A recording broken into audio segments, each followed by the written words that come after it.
When you talk about Shiva, there is no parentage, there is no place of birth. It's very common to refer to Shiva as Yaksha Swarupa. Yakshas means always those kind of beings which are not human. So, all the enlightened people who've been… How many did you meet? Like, I've heard about many.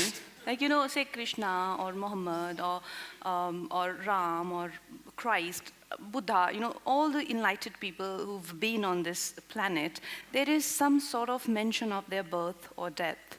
But when it comes to Shiva, like you say, and I've read that he was self-created, and I often ask you this question, that did he like disappear into thin air, and apparently something like that happened. He couldn't even have biological children with any of the women he was married to. Also, he… At least you can't blame him for the population. Sadhguru, I'm coming to something very important. There is a theory… I thought population was very important too. There is a theory that Shiva is alien. My favorite director, Christopher Nolan, made this film, Interstellar, which is one of my favorite films, where they are constantly referring to certain beings as they. They are communicating, they are talking to us, they are doing this, but they never really clarified who they were. Like, were they aliens, were they gods, who they were?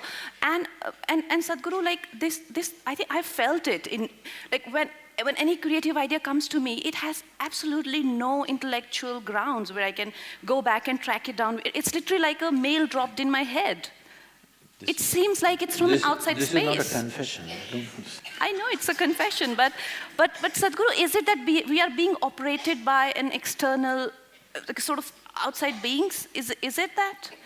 Well, people who have no faith in human intelligence are looking up that intelligence will come from somewhere else.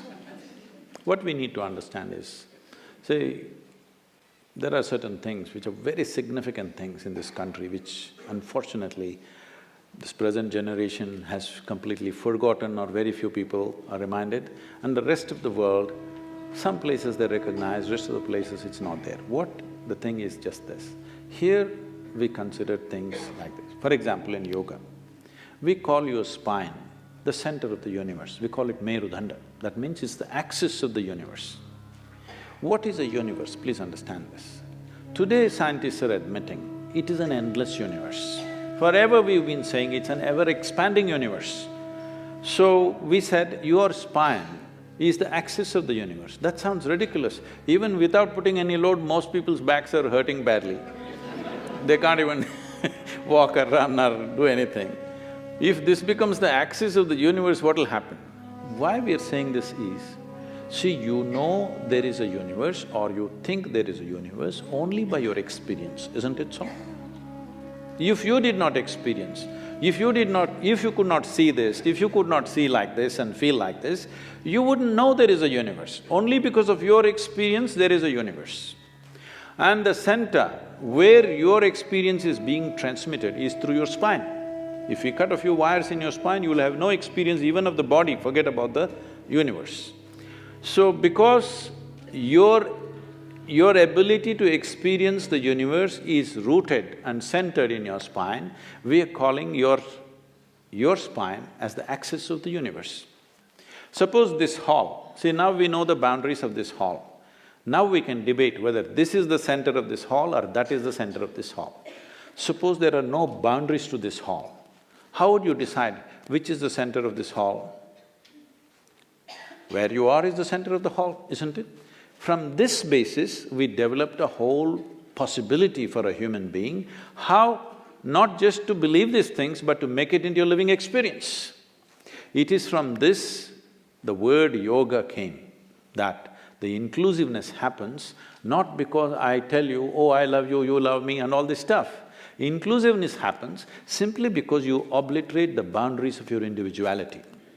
Not because I love you, you love me, I hug you, you hug me, so because we are inclusive, no. All that will last for some time. Tomorrow if they do something that you don't like, it'll be finished. But you obliterate the boundaries of your individual nature, including your body, that you know how to sit here without being identified with the boundaries of who you are. Your physical structure, your mental structure, your emotional structure has a boundary. It may be large or small. No, I'm not talking about the body being large. It may be large or small, but it has a boundary. But there are dimensions which have no boundary. What doesn't have a boundary is non-physical in nature.